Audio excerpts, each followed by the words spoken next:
Welcome to another episode of Mick and The Phatman, digging the dirt on life, music, and everything.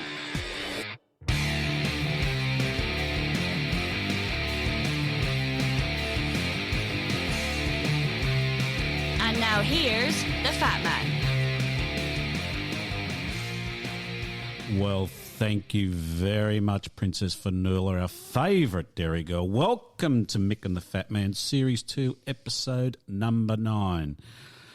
Mick, good to see you. Let me tell you, mate, I have been getting rich as buggery since we last spoke, and I've been growing my NFT portfolio. That's right, folks, non-fungible tokens. They're going nuts, and if you're not in on it, you're a fool to yourself and a burden to others. I've been buying up big time, mate. I've bought digital toilet paper with flowers on it. I've got some sweet-smelling digital perfume, Cyber Eau de Parfum. A digital fart symphony I got onto. That was an absolute ripper. Sounds great and doesn't smell. And, of course, I've got a serious number of digital apes from One Ape. I'm after the diamond ampulate One Ape, which is sitting at $7,000 but I've got an offer of $4,000 and we'll see how we go. But I'm really wanting it. But the one I'm really big time over is Twig 2021. It's the world's first NFT for dogs. It's one of a kind. It's an original artwork curated by dogs, for dogs. Bidding starts at $1,200. The non-fungible Twig was actually picked up on a sidewalk in America. And it's one of the most in West Village and it's one of the most exclusive neighbourhoods in New York. So it's an exclusive Twig. And when you buy this NFT, not only do you get the digital image of the Twig, you get the Twig, the whole thing, in a case, on a stand. So it's a one of a time. It's a piece of oak tree, actually, Mick. It's a real collector's item for dogs. So let's hope we can get hold of the Twig. It's a one of a kind, and you never know, you might be able to pick it up. We'll put a link to the Twig in the show notes, so if you want to get a bid on, you can. I mean, I'm not greedy. If anybody wants to outbid me on it, I'm happy for that to happen. Anyway, Mick, how you been, mate? Mate, I've been fantastic. Excellent. What's going on in your life? Well, I thought I'd share some news that I found out recently. Oh, yeah? Mike Oldfield's Tubular Bells. And who doesn't remember Tubular Bells? Love it. Yeah, fantastic. With the theme song from The Exorcist on it. Yeah. Which is interesting. Which came first? The music. The Exorcist or the egg? Yeah, no, the music did. Yeah, the music came first, and William Friedkin, I think, was the director, and he wanted to use that music. Because he said, "Ooh, that sounds very like someone's possessed and twisting their head around backwards," which is just what I happen to want to do in this movie. And I've got a bloody 80 litres of green vomit I've got to get up. That's right, absolutely. But it gets better, this news. They're going to do it at the London Symphony Orchestra. Oh, beautiful. Is going to play it and in a series of concerts in July of this year. At Hampton Court, I think. Yes, at Hampton Court, yes, which is appropriate because that's where they played one of your favourites, mate, the Rick Wakeman, Six Wives of Henry VIII. Yeah, fantastic. Yeah, with the orchestra and the whole box and dice. Yeah. And the narrator. Now, you recall the narrator, two slightly distorted guitars. Indeed. Brian Blessed. Now, is that who it was? It was for... No. Oh, right. It was Neil something or other from the Bonzo Dog. Neil Sedaka. Not Neil Sedaka. No. He was too busy doing the Carpenters first. Oh, okay. Right. Brian Blessed.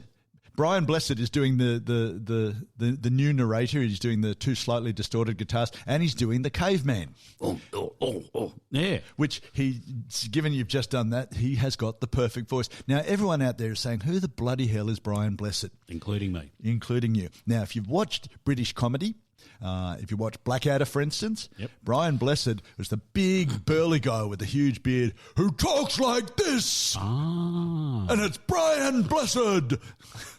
He'll do a good caveman. He should do a great caveman. And he'll look like a caveman. He will indeed look like a caveman. That's handy. And he's going to do that now. Two slightly distorted guitars.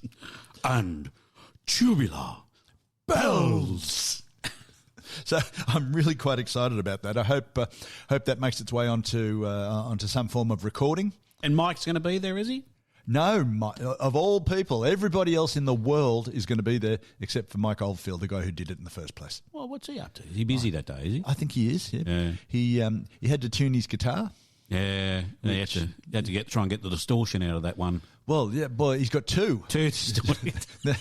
And it's only ever so slightly distorted. Yeah. He's got a lot of instruments he has to fix. And he all that does. Sort of stuff. Yeah.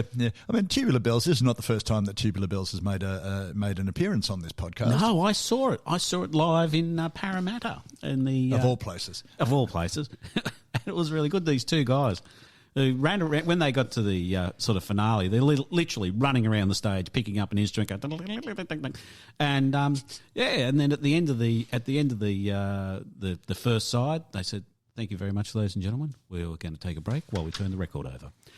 And I was amused by that. I had a laugh, and very good. Quite amusing. It was. Now, important stuff, mate. 1001 albums you must hear before you die. Robert Dimery, editor. Randomly opened today. And what do you got for us? Page 194 reared its magnificent head, and Cosmo's Factory's there by Creedence Clearwater Revival.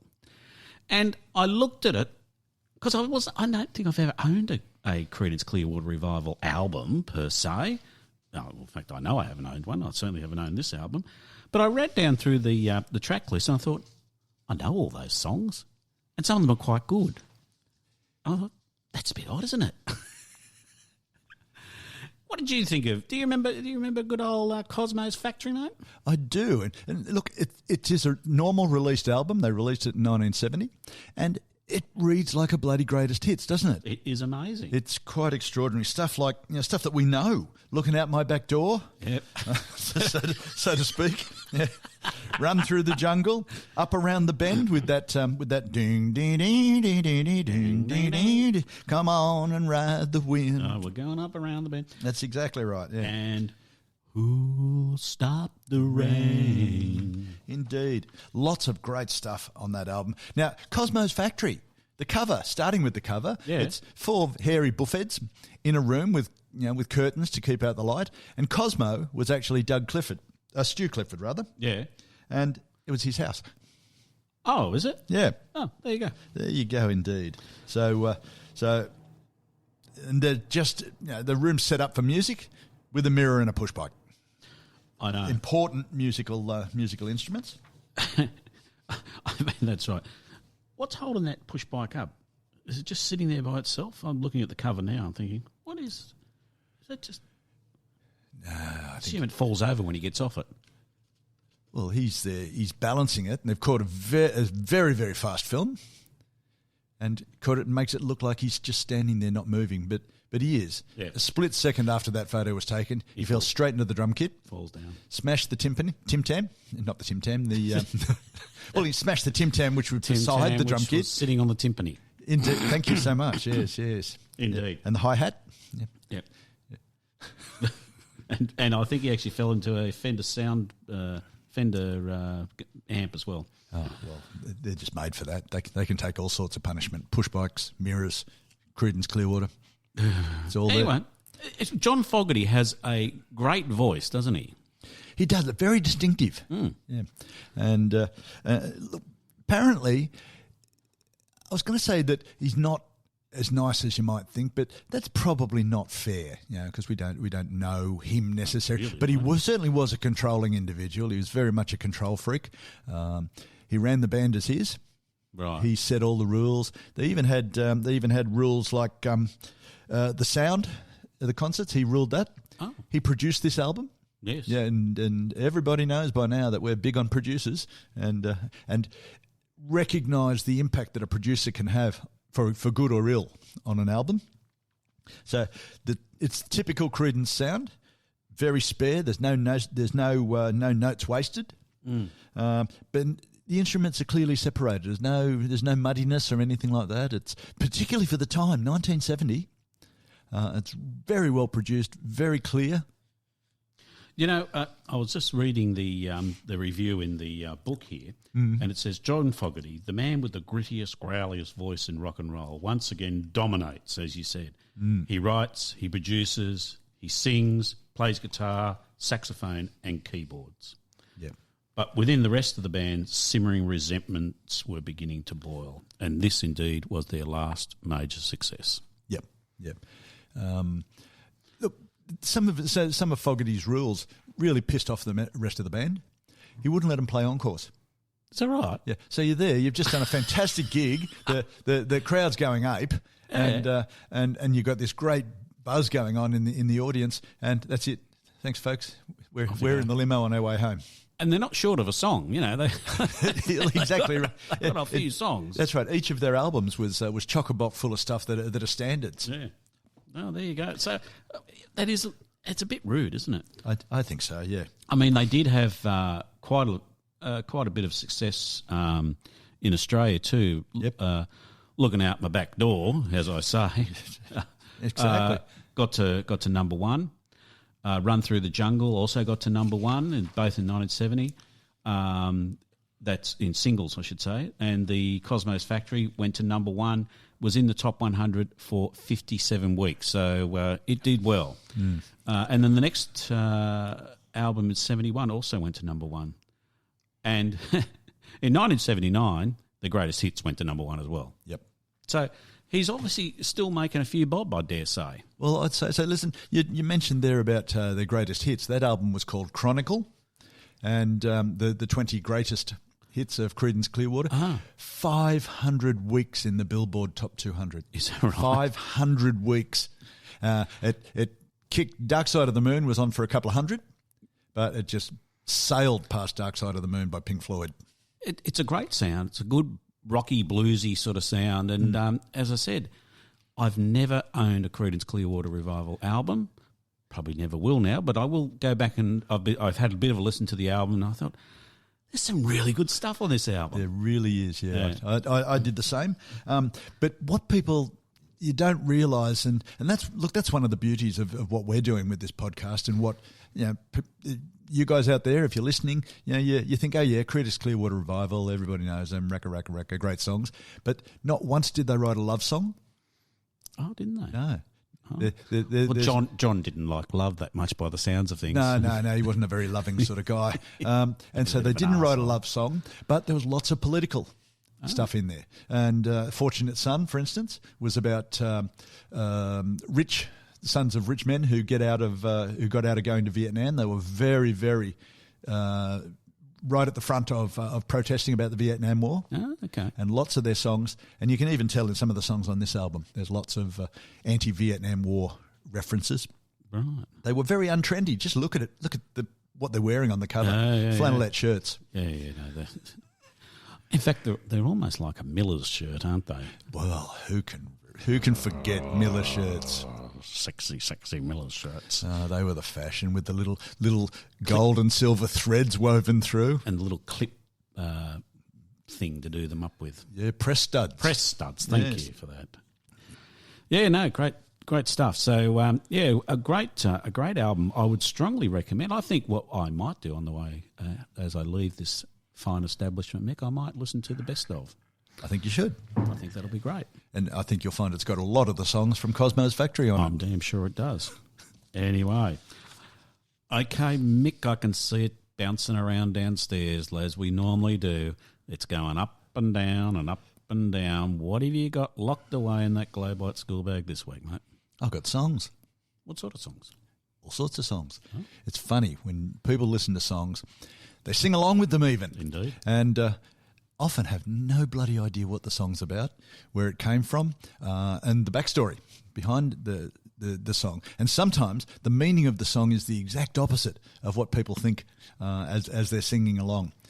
Politicians are great examples of that, and we're going to touch on a couple of those examples today, where they play a song to support their case to be re-elected, and if they had taken a bare moment to read the lyrics, they would realise it was saying basically you're a dickhead and no one should vote for you. I think our last episode that we recorded, Mick, where we redid the Genesis album, Genesis show, and we were talking about The Lamb Lies Down on Broadway. If I had have known that a young fellow had cut his penis off and attempted to put it in the bottle that was around his neck, but a raven flew down and took it off him, I was surprised that was in there. So, look, that was a revelation for me. Let's see what else we got to chug along with here, mate. Let's do it. Let's start with a couple of really obvious ones. Led Zeppelin. Everybody knows and loves Led Zeppelin. Indeed. They were Tolkien freaks. Now, you recall Lord of the Rings was first released 60s, 70s? No idea, actually. But Robert Plant loved Lord of the Rings. And he wrote a whole stack of songs that had Lord of the Rings references in there. Yes. Particularly Led Zeppelin 4. You've got Stairway to Heaven. It's got a whole bunch of Lord of the Rings references in it. Yeah. Ramble On from Led Zeppelin 2. And Battle for Evermore. Mm. Yeah.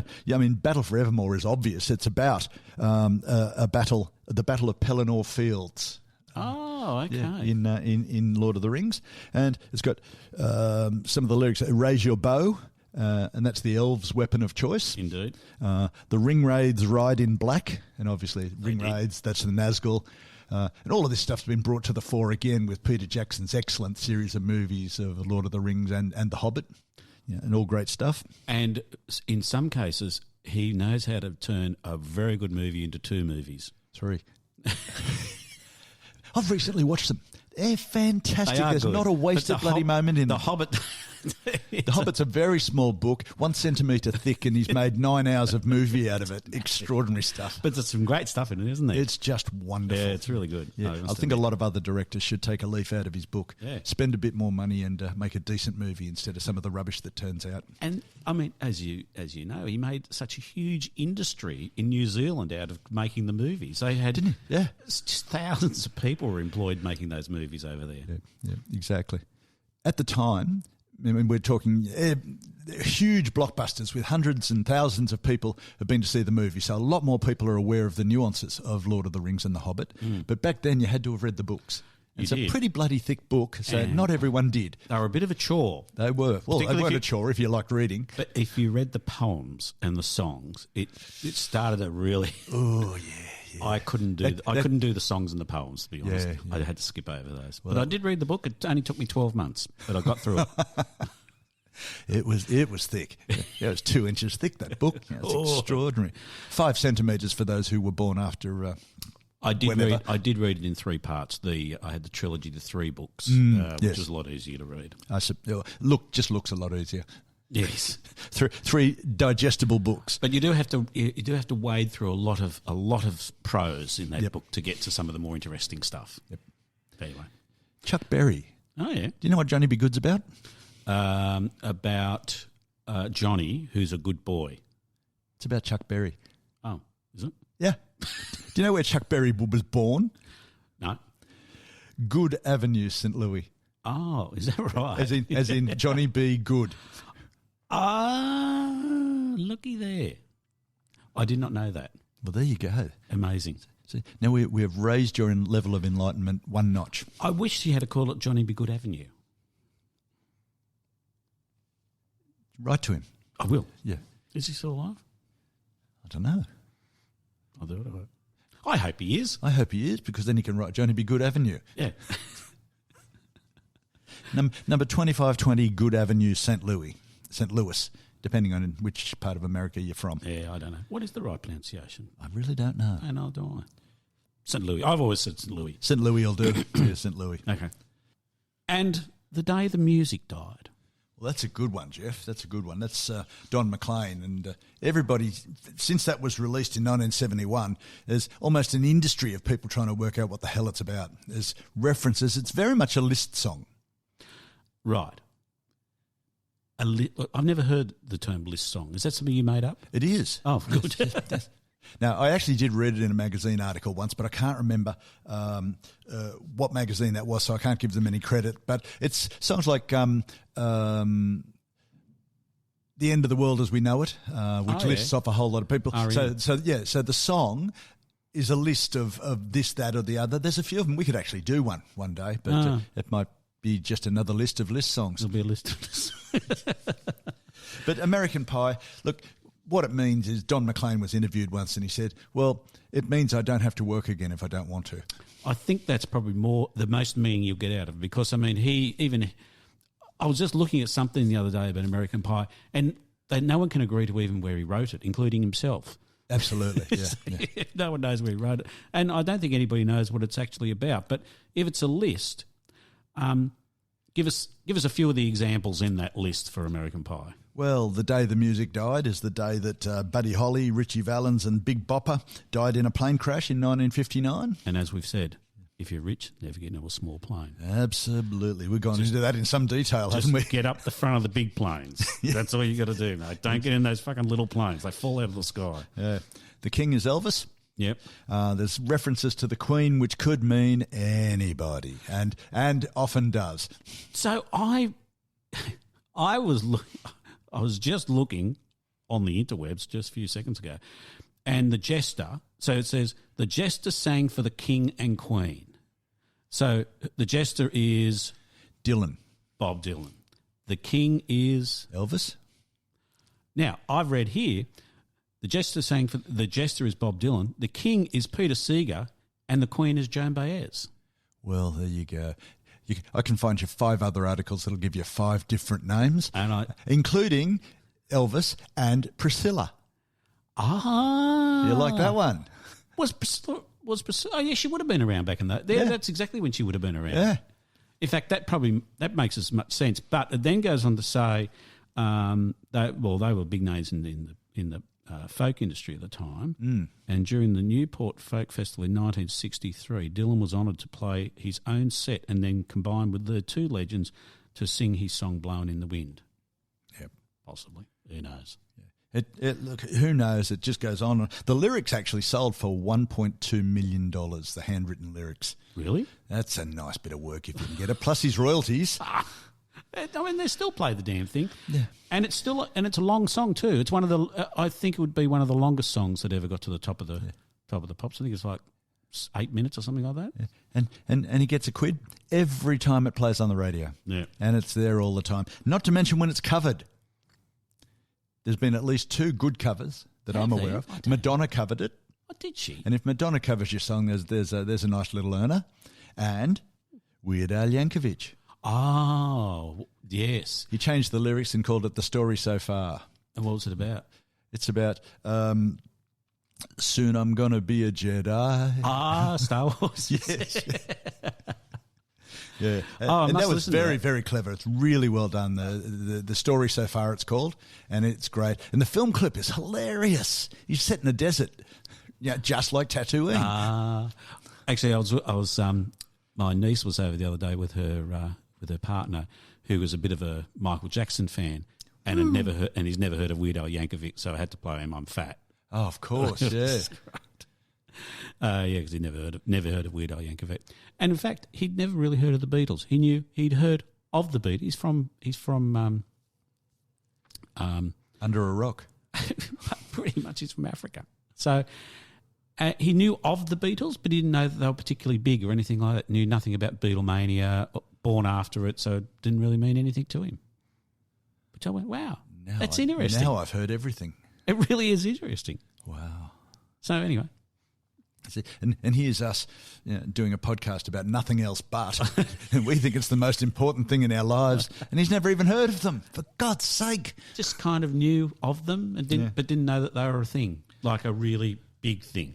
So anyway. My goodness. It just shows frame of reference for things. You just don't know what you don't know. Well, exactly. And look, that's what a lot of the songs that we're talking about these days, and talking about today rather, if you don't know how to come at it, you won't know what the lyrics are about anyway. You won't be thinking that that's what it could be about. I'm the laziest lyric listener in the world. I hear virtually nothing in lyrics because I really don't listen to them that well.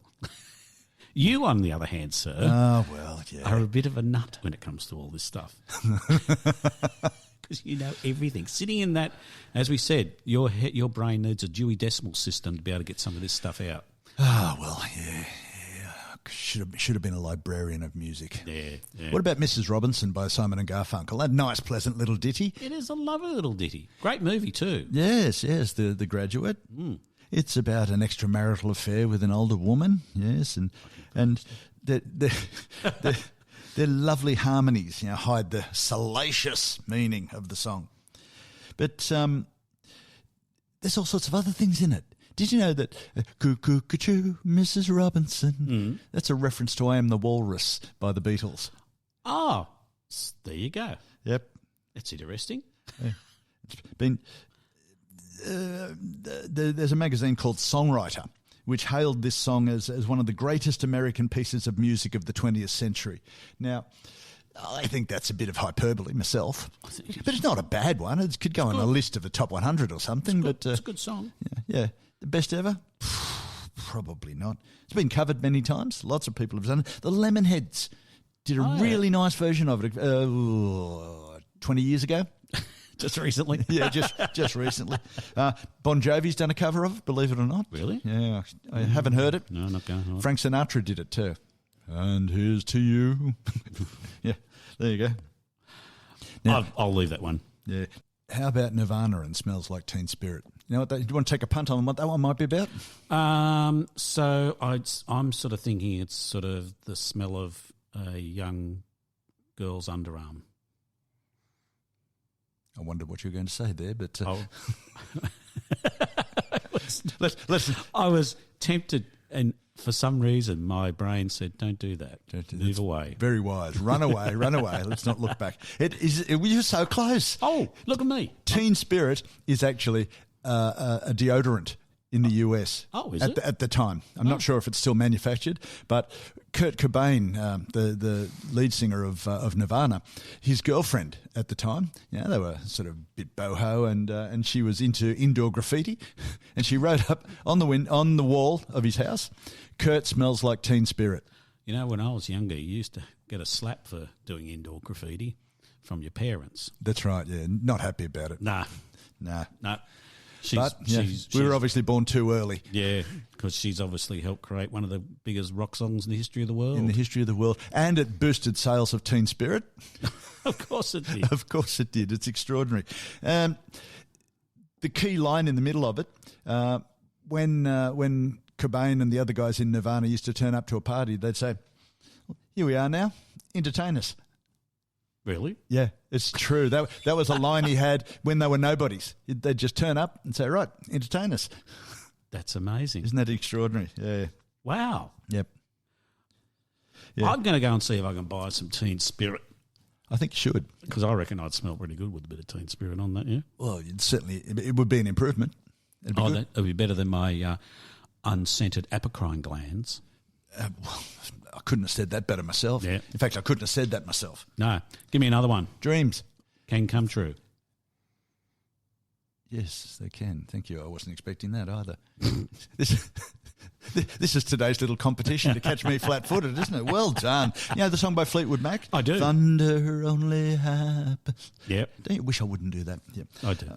Because I'm nowhere near as good as Christine McVie.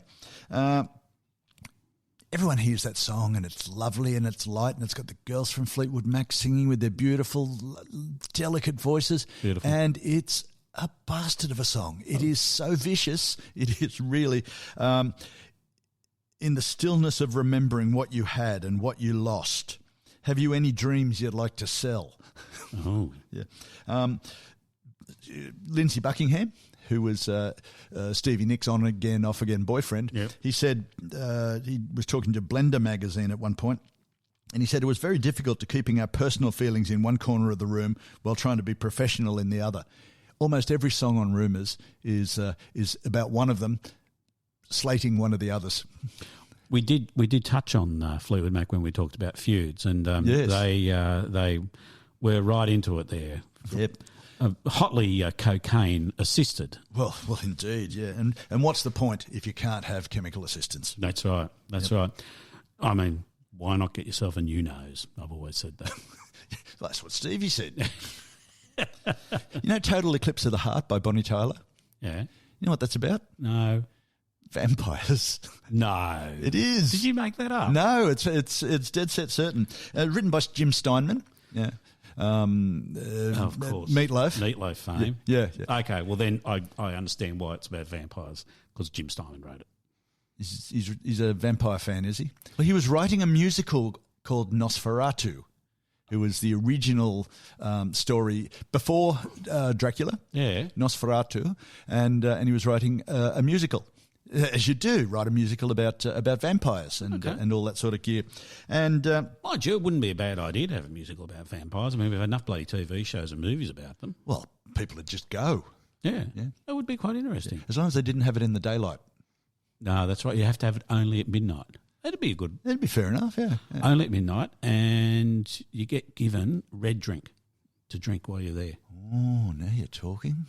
So like, but with a bit of vodka in it. Yeah. Cameron McIntosh, if you're listening, we're open to offers. Correct. We could. We thought of it first. Copyrighted. Indeed. Mick and The Phatman. Yeah. He was producing an album for Bonnie Tyler and they needed another song. So he pulled this one out. They tinkered the lyrics a little bit and bang, it's a million-selling hit. The key line in that song is, "Forever's going to start tonight." Oh, when you get bit by a vampire, you just live forever. Oh. And that's what that song's about. I would never have got that from the lyrics. No, none the wiser. Yeah. Totally none the wiser. No. Well, there you go. Yeah. And it just goes on and on and on. We could do a list here. I'll do a couple more. Yeah, Sunday Bloody Sunday by U2. Yeah. Yeah. Great rock song. They were a really great band when they were younger. In fact, pretty much all the way through. They started to get a bit flabby towards the end. Yeah, I think they probably reached their zenith at Joshua Tree. I think that was well. That's a pretty high peak to keep going from. They did a few good things afterwards, but I think I'll buy that. That's their best album. Yeah, by a long shot. Yeah. But Sunday Bloody Sunday, 1983 song. So before Joshua Tree. Sure. It's got a cracking beat to it, hasn't it? The drum beat in there is about cracking. Well, he's a great drummer. Yeah.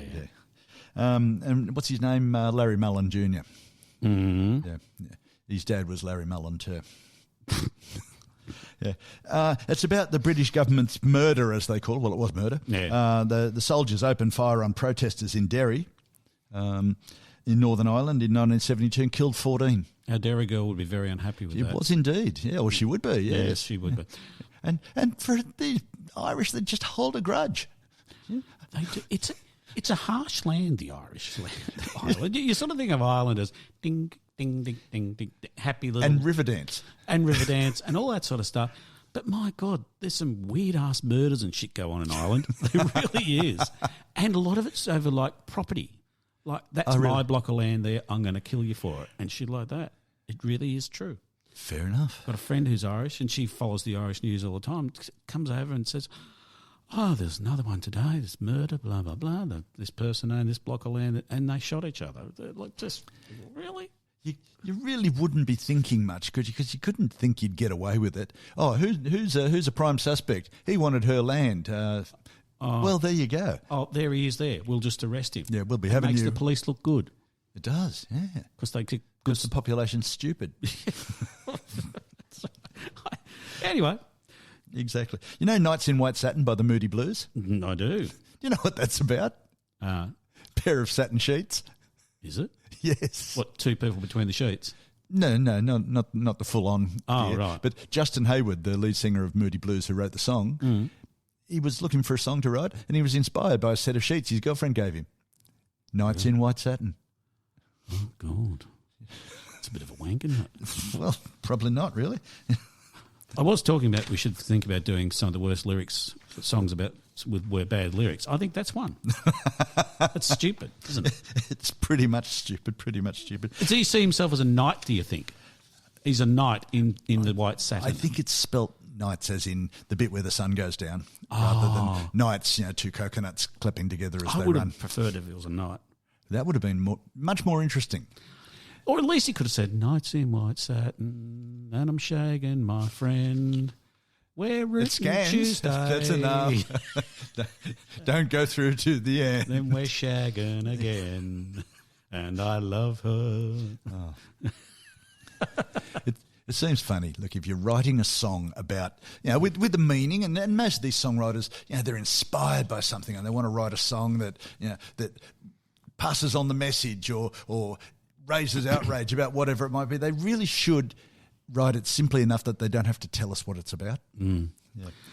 Mind you, there's lots of albums where they've got to the end of the album, they realise we're short a couple of songs. Yeah. We only got like 25 minutes worth of songs. Yeah. And then they get someone in to write another song, or they steal a song, or whatever happens. And sometimes they end up being the best song on the album.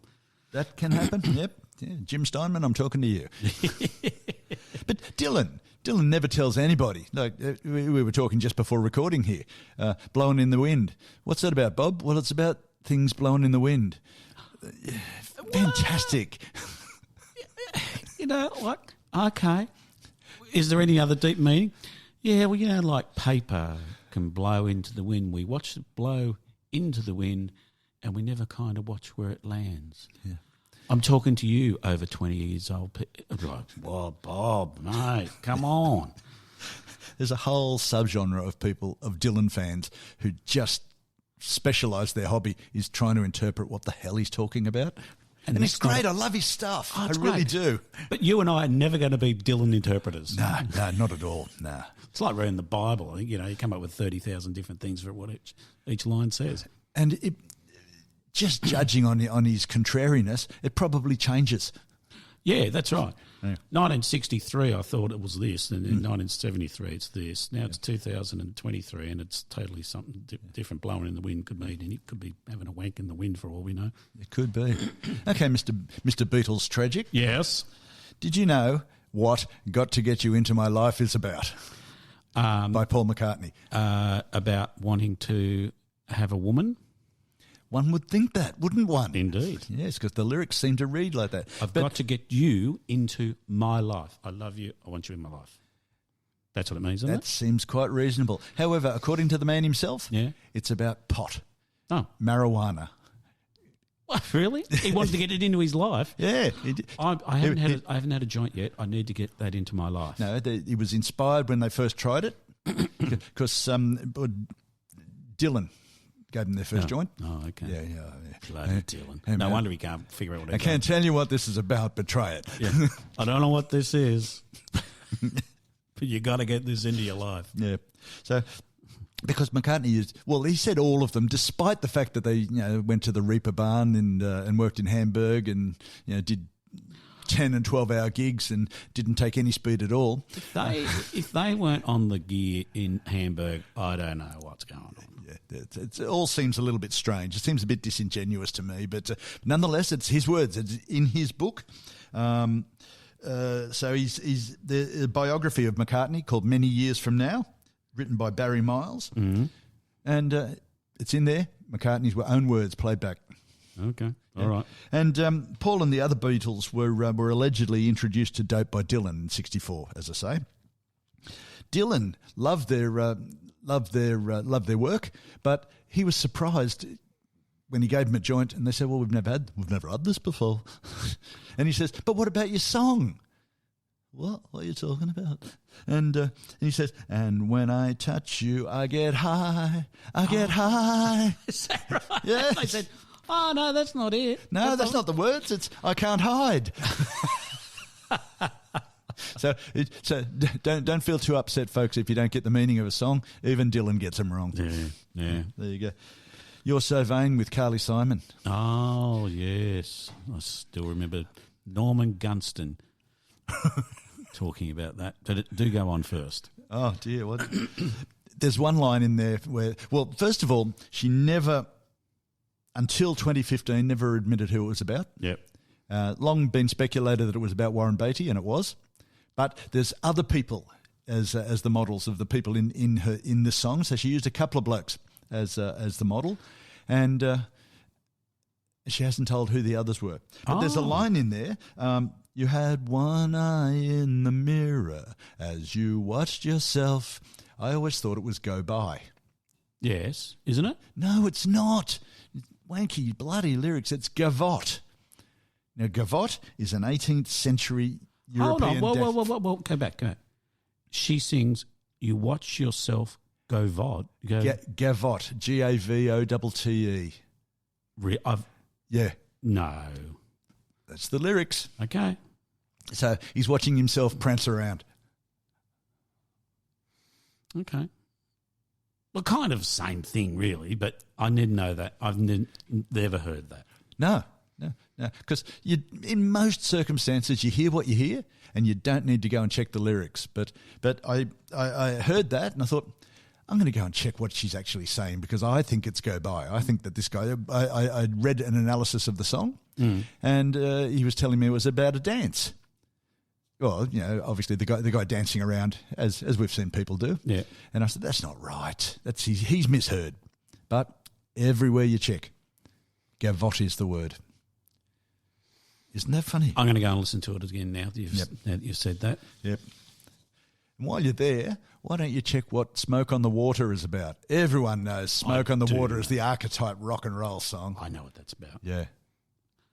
It's about them going to record an album. It is. And the studio burnt down. It is indeed, yes. And they had to try and find another studio. They did. And yes. Frank Zappa was in the best one around. Yes. So they hired a house and got a mobile recording studio. Yep. Because... How'd they go? That was close. Very good. But I would have been very disappointed if you'd got that one wrong. Oh, yeah. But generally, Deep Purple lyrics sound better than they mean. Because do you recall the show years ago, the making of? They'd have some of the biggest albums in the history of the world, and they'd do a documentary on the making of, you know, how they did the sounds, how they recorded it, what it was all about. Yep. And Ian Gillan, in that particular documentary, said, with Deep Purple, it really didn't matter what the words said as long as they sounded good in the scan of the song.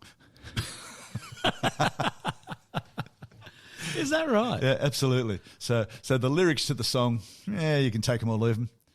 The fact that it was someone at a Frank Zappa concert who let off a flare inside at a bloody concert hall where they were going to use that a studio attached to that concert hall, but it burned down because of some stupid with a flare gun. And that scans, doesn't it? Yeah. Some stupid with a flare gun. Yep. Now, I've never heard the word other than in that song used that way. I've heard, stupid idiot, stupid something or other, but never just some stupid with a flare gun. Yeah, precisely. I wonder what Sweet Child in Time's all about. Oh, I don't even want to think about it. Probably nothing. Maybe nothing. Apparently, John Lord, the music is Bach. Is it? Yeah. He took a Bach symphony, played it backwards and fast, He'd be paid and there royalties. you go. Eh? Maybe he paid royalties. Well, he went, but he couldn't find anybody to pay it to. Excuse me, Johan. Is Sab, you around, mate? saying Yowie about, mate? No. Oh, there you go. Yep. Speaking of list songs. Yes. Oh, no, forget about list songs. Okay. What about Summer of '69? Bryan Adams. Mm. It's got nothing to do with the date. It's not about oral sex, is it? It is about oral sex. Is it? It is. Because Bryan Adams was a wee bairn. Hey. He was a wee child in 1969, not able to even contemplate the mechanics of what would be involved in a 69. And it is about young people discovering the joys of oral sex. In the summer, all summer. Well, in the summer of '69. It was warm, you see. Oh, so in the summertime. Oh, that's a different song. In the summertime, you can have oral sex, but you don't have oral sex in the winter? Apparently not. No, that was just the summer he discovered it. Ah. No, he didn't discover it in '69. He discovered '69 in the summer. A summer. Mm. Is that what you mean? Yeah. Jeez. Oh, good on him, I guess. Yeah. Yeah. I'm glad I didn't discover him in the summer of '69. Yeah. It wouldn't have been that much fun, I don't think. I fancy going down on Bryan Adams. Even listening to him's a chore. Oh. It brings a whole new world to the world of You're So Vain. Doesn't it really? Yes. Candle in the Wind. Mm. Everyone knows it's about Marilyn Monroe, Correct, right? it is. Well, yeah, it's not quite that simple. It is not. It is that simple. It's about... Goodbye, Norma Jean. Yes, absolutely, and that plays quite well. Yeah. But Bernie Taupin credited the expression "candle in the wind" to Clive Davis, the head of Arista Records, who signed Janis Joplin in 1967, and he used the term to describe Janis Joplin As a candle. 5 years before Candle in the Wind, before Goodbye Yellow Brick Road. He said that she was a candle in the wind. Yeah. And she offered to have sex with him after she signed. Absolutely, to bring it all back home. Yeah. A candle in the wind. Okay, yeah, I get it. It makes sense. Yeah. She would be like a candle in the wind because she's all over the shop. Yeah. She's a mad woman. Yeah, pretty much. Yeah, good. I like that. Yeah. I'm going to use that from this point forward. I think so. Yeah. I'm going to say, you're like a candle in the wind, chickie babe. You are indeed. Couple more. How are we doing for time? Oh, we got heaps. We could be here for the rest of the day if you like. We will be if the bloody dogs keep barking and we don't have to. We have to stop again. If the guy comes back to mow the lawn, we're up shit creek. Some songs become very popular due to misunderstandings about what the song's about. Yes. It's people only listen to the chorus and think, it's a terrific anthem, and so on and so on. Perfect example. Born in the USA by Bruce Springsteen. Just a rock anthem about America, how wonderful America is. It's exactly what it is. Not. Oh. It is. And you really would have to be, if you had the slightest sort of understanding of Springsteen's career and the songs and the topics that he writes about, he recognises injustice when he sees it. Born in the USA is about the injustice of the way that America treats the veterans when they come home from the war, right. Particularly Vietnam War veterans. Yes. Had a brother at Khe Sanh. They're still there. He's all gone. Vet returns home to find nowhere to run to and nowhere to hide. Or nowhere to go, rather.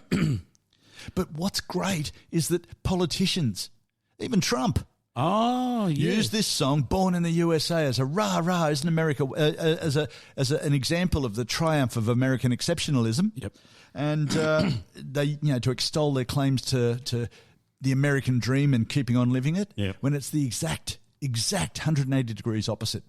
It's about the failure of the American dream and the lack of understanding and compassion and kindness in American society.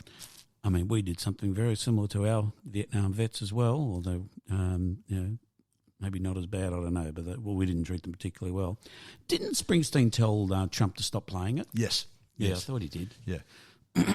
Quite aside from whatever the song means, he didn't want anything of his to be associated with Trump. No, not many people would. Well, that's absolutely right. Rightly so. Neil Young does a bit of activism as well. And in his song, you heard Rockin' in the Free World? Yes. Keep on rockin' in the free world. Okay, Neil Young's telling everyone, rock on, have a great old time. It's not that about it. It's not about that at all. No. It's a harsh criticism of the USA's foreign wars, homelessness, lack of kindness, the same sort of deal as Born in the USA. Oh. Yeah. Because people only listen to the chorus when the chorus says, rock on, have a great time, party, party, party. Young's got form on social comment, rather. Even as far back as the late 60s. He wrote Ohio, which is a lovely song. It sounds, it's a lovely, the lyrics, the content is just bloody awful. Here's soldiers and Nixon coming. What if you knew her and found her dead on the ground? Oh, that sends shivers down my spine. Still that line. He knocked that out about 3 days after the Kent State University thing. Yeah, and got it out, and they got it out onto the airwaves really, really quickly. Yeah, which was very unusual for the time. Yeah, yeah. He's other things. Southern Man. Yes. He commented on Southern Man better. He commented on racism in the southwestern part of the USA, the southern state of the USA. Yep. And he's gone to battle with Spotify. He pulled all his music off Spotify because they're playing a fellow who I'm not familiar with. I don't listen to his podcast, Joe Rogan, but apparently he's part of that whole misinformation cult that they've got going in the US. I've listened to him. I used to listen to him a fair bit. But he's now exclusively available on Spotify. So Spotify paid him, I can't remember, X million dollars to be exclusively distributed on Spotify. And so they make more money out of him than they do out of Neil Young. So they didn't really care about Neil Young, and we're probably more happy about the publicity, the free publicity it got them. Yeah. But yeah, he really got into COVID disinformation. That was one of his big things. But once again, you know, they sort of push it away and say, "Oh, this isn't news. This isn't fact. This is entertainment. This is an entertainment show." You know, this is one thing that in Australia we have this guy called Alan Jones who used to pull out this entertainment card all the time when he was issuing disinformation around the place. Yep. Oh, it's just entertainment. It's no facts. Yeah. Well, we knew that. Well, it certainly is no facts, you cretin. Yeah. So Joe is he's an interesting fellow because he was sort of quite a little bit right wing, but not horrific. He's a ex wrestler. Oh no. But like a cage fighter type guy. What are they called? You know, they get in there and they just belt the living shit out of each other. And then he was a commentator in it. Ultimate Fighting or something. Oh, yes, yeah. That type of thing, whatever it was. He did that. That gives him a lot of credibility to comment on news. Oh, that's right. He's a big, strong bastard. And then he sort of started getting into... he has... What they do is they have some facts and then they use those few facts to then throw in misinformation with that. So they'll find... And this is what you can do with research in particular. You can go and get a research article, pick the eyes out of it, and then... using the same piece of information, come up with different conclusions to what the research has come up with. So you say, see here, that graph there says this, so therefore I'll extrapolate that piece of information to be a broad general statement of blah-de-blah. So, you know, I was following, I've got a friend on Facebook who found an article about face masks. You're following it up for a friend. He put this article up saying, here, it shows face masks don't work in relation to COVID. And what it was a study in Vietnam about how, because people make their own face masks, there's varying reliability depending on how the face mask is made. So, but he used that as saying, this is a research article that proves that face masks don't work in relation to COVID. And I said... and I rather nastily said, you either haven't read this article or you're just misinterpreting it deliberately. Yeah. Anyway. That's right. Or both.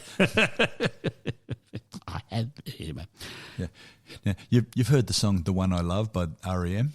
Yes. People play that as, you know, a song for their girlfriend or boyfriend or whatever because it says The One I Love.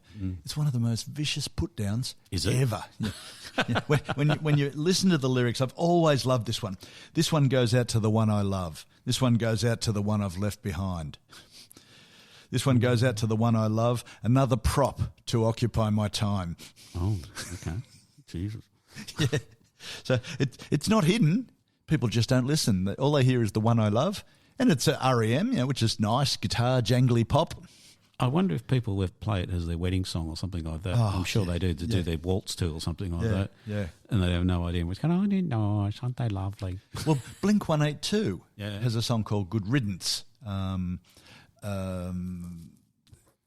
which is nice and sounds like, hope you have the time of your life. Oh, yeah, I know the song, sorry, yeah. People play that at weddings. It's good riddance. Goodbye. Go out of my life. Yeah, get out of my life. That's what it is. So that's a good way to start. It is very good. So maybe when they find out what the song's about, that's when the marriage is over. Oh yeah. Let's hope they don't look at lyrics. Well, they probably will never find out if you're actually going to put a song into your wedding. You think you'd have a look at the lyrics first. You might. No, but I know it. Yeah. But even if you saw them, you may not know what they mean. Yeah, probably. Yeah, people. I'm not, despite your claims, I'm not really too much of a lyric wanker, but some people the lyrics don't exist other than as a harmonic device. Look, when you can recite lyrics to me off the top of your head from any song, you become a lyric wanker in my world. I wish you wouldn't do that when I was just having a drink of water. Sorry about that. That's all right. What about Helter Skelter? Yes. The Beatles. Now, Helter Skelter of all bloody things, you know what it's really about? Well, I thought it was about Charles Manson. Well, Charles Manson thought it was about Charles Manson, and he put out that narrative. Charles Manson read the lyrics as portents of an upcoming race war that he was going to benefit and be a leader in. Oh. Yeah. You know what it's about? No. a ride in an English fairground called Helter Skelter. Yeah, when you get to the bottom and it gets to the top, it's a ride that goes up, and it's a scary ride. So many Beatles songs are about stuff from their childhood. I would have bet $1 million it was about Charles Manson's Helter Skelter, like madness. He applied his madness to the whole White Album.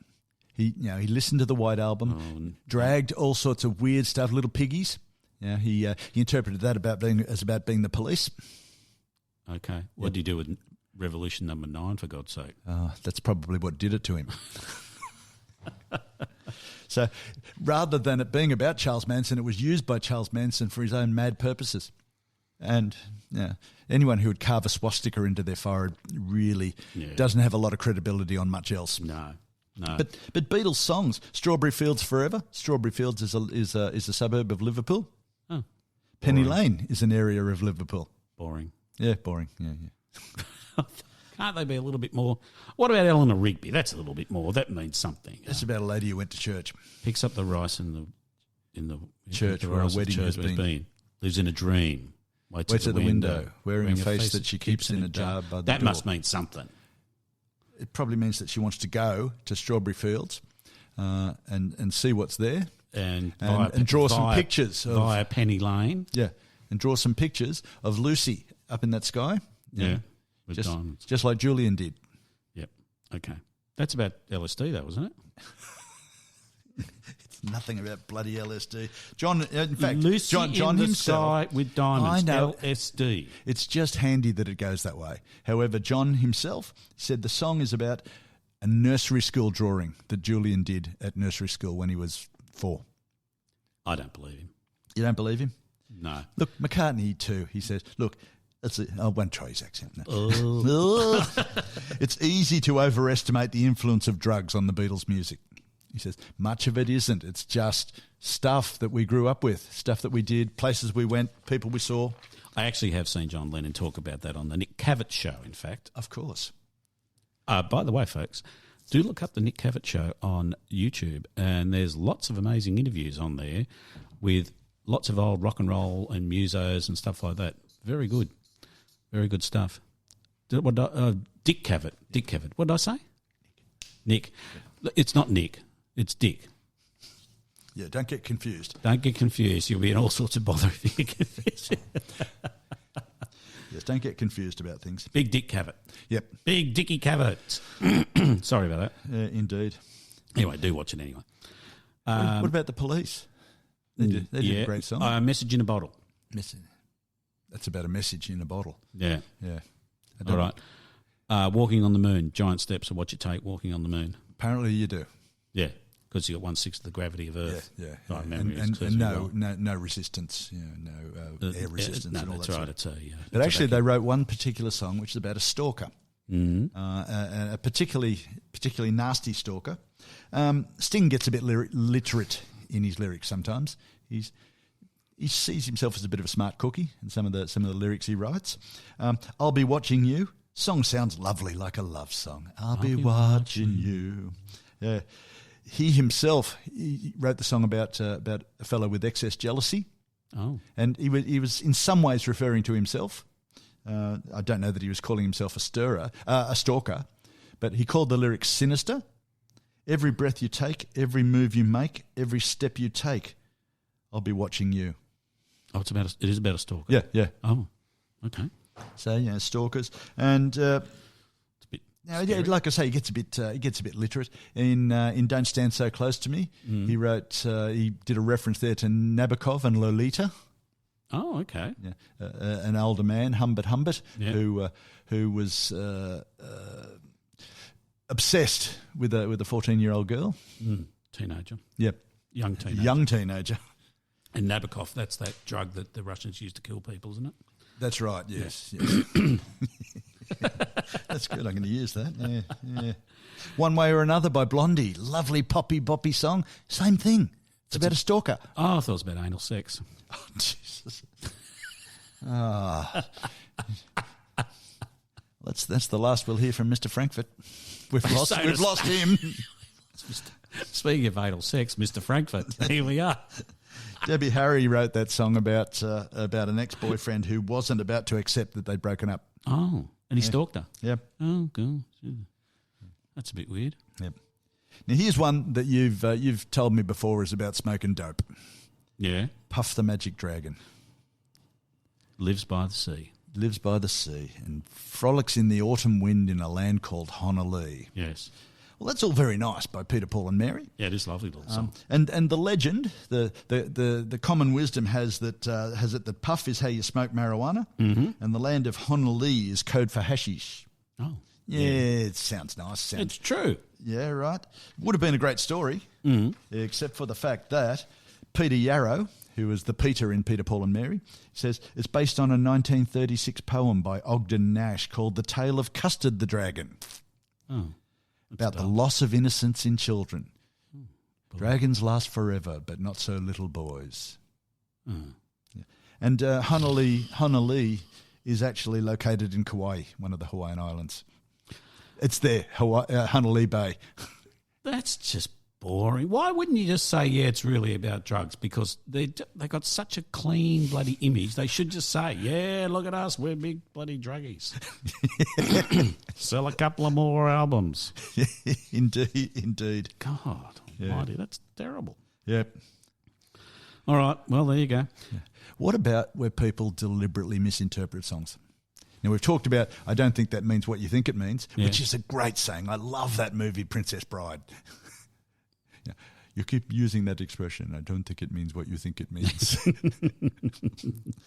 Stairway to Heaven. Yep. Led Zeppelin. Apparently, it claims that the bit about if there's a bustle in your hedgerow, you play it backwards. It says, "Oh, here's to my sweet Satan, the one whose little path would make me sad, whose power is Satan." Satan, whose power is Satan. Yeah, okay. He will give those with him 666. There was a little tool shed where he made us suffer. Sad Satan. It just sounds like the biggest load of crap. It does. Yeah. Can we play it backwards and find out? I have yet to, I don't know how they do it. Maybe if you run a tape manually backwards through a reel-to-reel tape recorder, it does that. Yeah, maybe. But I don't know. I've heard some of those things, and it's really reaching. No, because they usually go. Yeah.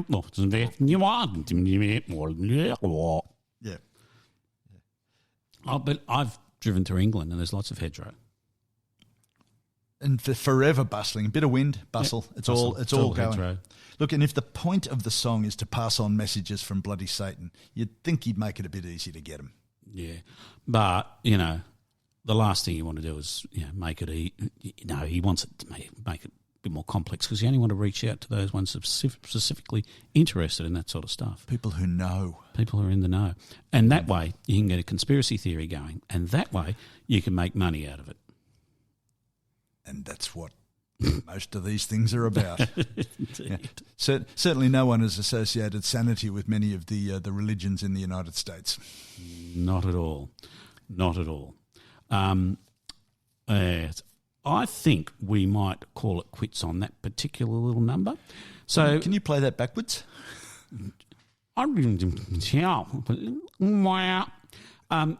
so we'll call it quits, ladies and gentlemen. Thank you very much. Goodbye to Stairway to Heaven. I hope you have a bustle in your hedgerow in not too distant future. Listen to us on all good areas where you can find podcasts. Follow us on Instagram. Follow us on Facebook. Send us an email. The email is in the podcast show notes. We'll see you again soon. Thanks very much, everybody, and have a good life. Thanks, Mick. Thanks, Phatman. I feel better already.